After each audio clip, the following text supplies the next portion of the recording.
Hello மக்களே, already வந்துட்டு white colour December பூச்செடி வந்துட்டு சில பூக்களோட பார்த்தோம் இல்லையா? ஸோ அதே மாதிரி வந்துட்டு இது பர்பிள் கலர் டிசம்பர் பூ அப்படின்னு சொல்லி தான் வந்து நாங்கள் ஸ்டார்டிங்கில் வந்து நட்டி வச்சது.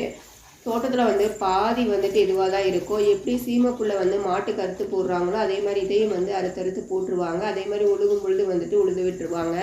பட் நான் வீடியோஸில் பார்க்கும்பொழுது இதே ஒயிட் கலர் டிசம்பர் செடி மாதிரியே வந்துட்டு அந்த பர்பிள் கலரும் வந்து இருந்துச்சு. ஸோ இது என்ன செடி அப்படிங்கிறது வந்துட்டு எனக்கு தெரியல. தெரிஞ்சிச்சு அப்படின்னா கமெண்ட் பண்ணுங்கள், நாங்களும் தெரிஞ்சுக்கிறோம். ஸோ அது பக்கத்துலேயே வந்துட்டு ஒரு முருங்கை குச்சியும் வந்துட்டு நட்டி வச்சுருக்காங்க. நல்லா வந்து இப்போ தான் வந்து க்ரோத் ஆகிட்டுருக்கு. பக்கத்தில் பாருங்கள், ஒரு ரோஸ் செடி வந்துட்டு அம்மா வந்து நட்டி வச்சுருக்காங்க. அது வந்து நல்லா உயரத்துக்கே வந்துட்டு வளர்ந்து வந்திருக்கு. ஒரு டைம் வந்து அது நிறைய பூவெல்லாம் பிடுங்கி வச்ச மாதிரி ஞாபகம் இருக்குது. பட் என்ன கலர், ஒயிட்டா பிங்க்கா அப்படிங்கிறது மறந்துட்டேன் நான். ஸோ அதில் ஒரே ஒரு மொட்டு மட்டுமே இருக்குது பாருங்கள். இது போல் வீடியோஸ் வந்துட்டு நம்மளுடைய சேனல் மறக்காமல் சப்ஸ்கிரைப் பண்ணி ஃபாலோ பண்ணுங்கள். தேங்க்யூ.